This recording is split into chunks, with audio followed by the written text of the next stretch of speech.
ओम परमात्मने नमः।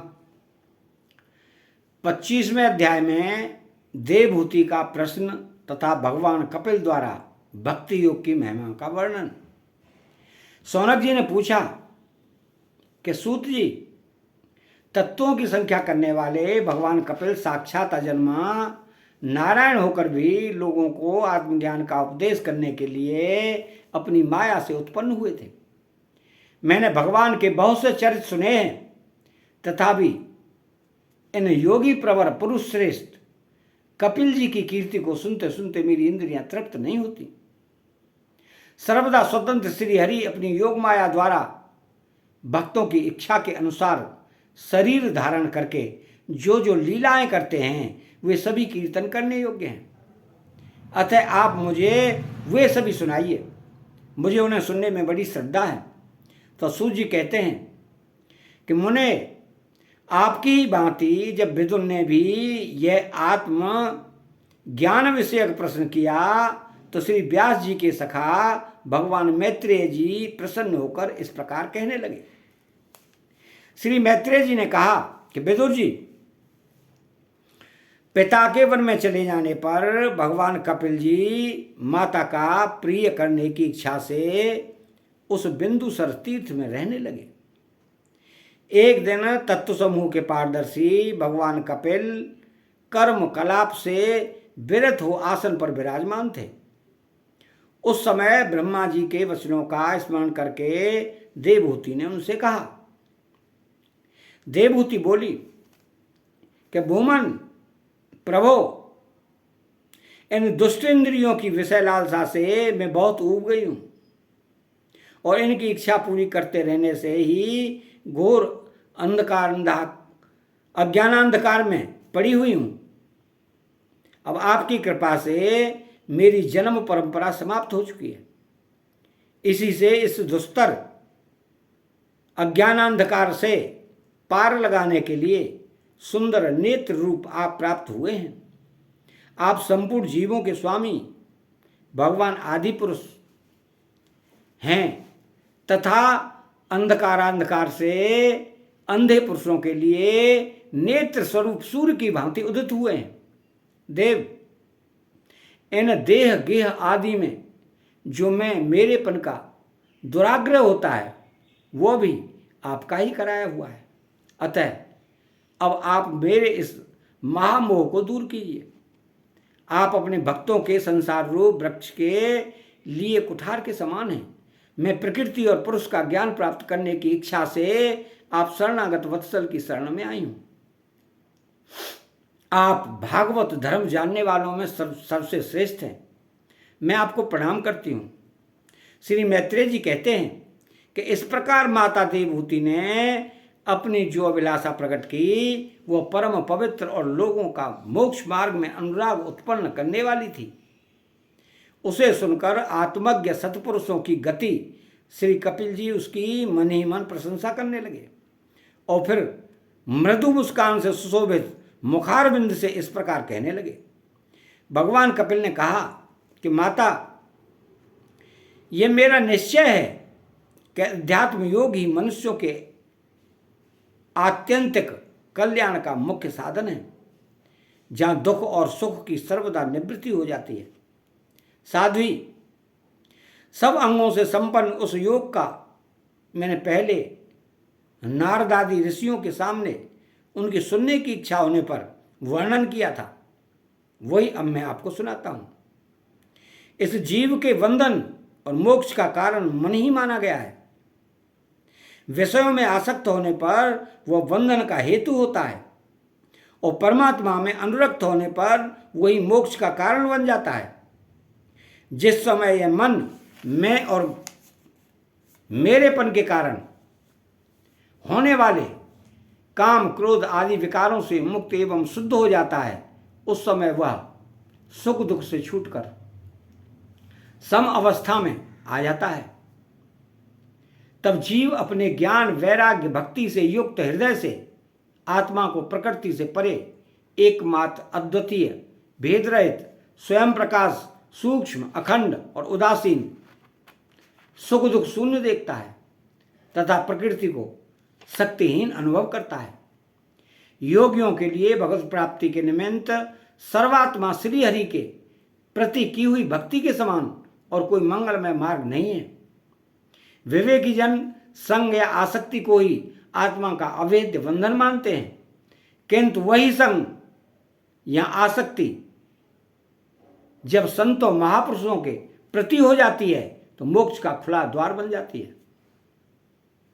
जो लोग सहनशील, दयालु, समस्त देहधारियों के अकारण हेतु किसी के प्रति भी शत्रुभाव न रखने वाले, शांत सरल स्वभाव और सत्पुरुषों का सम्मान करने वाले होते हैं, जो मुझ में अनन्य भाव से सुदृढ़ प्रेम करते हैं, मेरे लिए संपूर्ण कर्म तथा अपने सगे संबंधियों को भी त्याग देते हैं और मेरे परायण रहकर मेरी पवित्र कथाओं का श्रवण कीर्तन करते हैं तथा मुझ में ही चित्त लगाए रहते हैं, उन भक्तों को संसार के तरह तरह के ताप कोई कष्ट नहीं पहुंचाते। साध्वी, ऐसे ऐसे सर्वसंग परित्यागी महापुरुष ही साधु होते हैं। तुम्हें उन्हीं के संग की इच्छा करनी चाहिए, क्योंकि वे आसक्ति से उत्पन्न सभी दोषों को हर लेने वाले हैं। सत्पुरुषों के समागम से मेरे पराक्रमों का यथार्थ ज्ञान कराने वाली तथा हृदय और कानों को प्रिय लगने वाली कथाएं होती हैं। उनका सेवन करने से शीघ्र ही मोक्ष मार्ग में श्रद्धा, प्रेम और भक्ति का क्रमशः विकास होगा। फिर मेरी सृष्टि आदि लीलाओं का चिंतन करने से प्राप्त हुई भक्ति के लौकिक एवं पारलौकिक सुखों में वैराग्य हो जाने पर मनुष्य सावधान पूर्वक योग के भक्ति प्रधान सरल उपायों से समाहित होकर मनोनिग्रह के लिए यत्न करेगा। इस प्रकार प्रकृति गुणों से उत्पन्न हुए शब्दादि विषयों का त्याग करने से, वैराग्य युक्त ज्ञान से, योग से और मेरे प्रति की हुई सुदृढ़ भक्ति से मनुष्य मुझ अपने अंतरात्मा को इस देह में ही प्राप्त कर लेता है।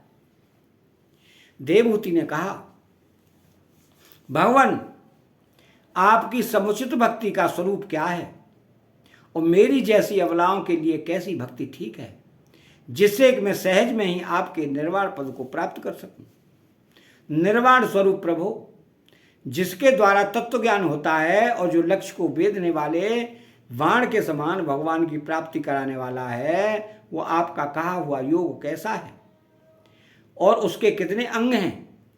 हरे, ये सब आप मुझे इस प्रकार समझाइए जिससे कि आपकी कृपा से मैं मंदमती स्त्री जाति भी इस दुर्बोध विषय को सुगमता से समझ सकूं। तो श्री मैत्रेय जी कहते हैं, विदुर जी, जिसके शरीर से उन्होंने स्वयं जन्म लिया था, उस अपनी माता का ऐसा अभिप्राय जानकर कपिल जी के हृदय में स्नेह उमड़ आया और उन्होंने प्रकृति आदि तत्वों का निरूपण करने वाली शास्त्र का, जिसे सांख्य कहते हैं, उपदेश किया। साथ ही भक्ति विस्तार एवं योग का भी वर्णन किया। श्री भगवान ने कहा कि माता, जिसका चित्र एकमात्र भगवान में ही लग गया है, ऐसे मनुष्य की वेद वेद कर्मों में लगी हुई तथा विषयों का ज्ञान कराने वाली कर्मेंद्रिय एवं ज्ञानेंद्रिय दोनों प्रकार की इंद्रियों की जो सत्वमूर्ति श्री हरि के प्रति स्वाभाविक की प्रवृत्ति है, वही भगवान की अहेतु की भक्ति है। यह मुक्ति से भी बढ़कर है, क्योंकि जठरानल जिस प्रकार खाए हुए अन्न को पचाता है, उसी प्रकार यह भी कर्म संस्कारों के भंडार रूप लिंग शरीर को तत्काल भस्म कर देती है। मेरी चरण सेवा में प्रीति रखने वाले और मेरी ही प्रसन्नता के लिए समस्त कार्य करने वाले कितने ही बड़भागी भक्त जो एक दूसरे से मिलकर प्रेम पूर्वक मेरे ही पराक्रमों की चर्चा किया करते हैं, मेरे एक साथ एक ही भाव सामुज्य मोक्ष की भी इच्छा नहीं करते। माँ, वे साधुजन अरुण नयन एवं मनोहर मुखारविंद से युक्त मेरे परम सुंदर और वरदायक दिव्य रूपों की झांकी करते हैं और उनके साथ सप्रेम संभाषण भी करते हैं, जिसके लिए बड़े बड़े तपस्वी भी लालायित रहते हैं। दर्शनीय अंग प्रत्यंग, उदार हास विलास, मनोहर चितवन और सुमधुर वाणी से युक्त मेरे उन रूपों की माधुरी में उनका मन और इंद्रियां फंस जाती हैं। ऐसी मेरी भक्ति न चाहने पर भी उन्हें परम पद की प्राप्ति करा देती है। अविद्या की निवृत्ति हो जाने पर यद्यपि वे मुझ मायापति के सत्यादि लोकों की भोग संपत्ति भक्ति की प्रवृत्ति के पश्चात स्वयं प्राप्त होने वाली अष्ट सिद्धि अथवा वैकुंठ लोक के भगवदीय ऐश्वर्य की भी इच्छा नहीं करते, तथापि मेरे धाम में पहुंचने पर उन्हें ये सब संभूतियां स्वयं ही प्राप्त हो जाती हैं।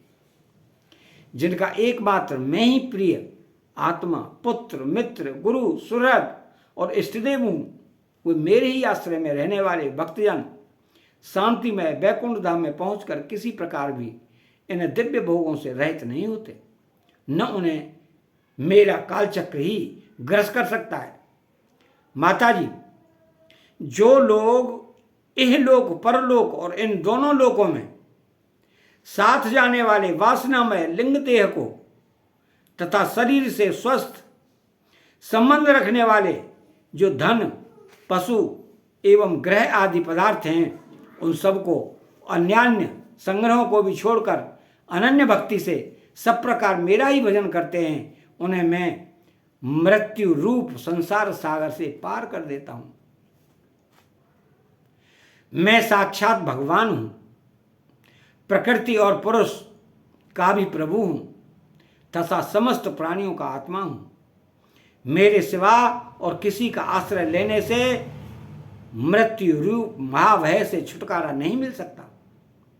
मेरे भय से ये वायु चलती है, मेरे भय से सूर्य तपता है, मेरे भय से इंद्र वर्षा करता है और अग्नि जलाती है तथा मेरे ही भय से मृत्यु अपने कार्य में प्रवृत्त होती है। योगीजन ज्ञान वैराग्य युक्त भक्ति योग के द्वारा शांति प्राप्त करने के लिए मेरे निर्भय चरण कमलों का आश्रय लेते हैं। संसार में मनुष्य के लिए सबसे बड़ी कल्याण प्राप्ति यही है कि उसका चित्त तीव्र भक्ति योग के द्वारा मुझ में लगकर स्थिर हो जाए। अतः 25वां श्लोक यहाँ समाप्त होता है। चैनल को सब्सक्राइब करें, बेल आइकन घंटी को दबाएं और कमेंट बॉक्स में श्री राधे कृष्णा लिखें। जय श्री कृष्णा।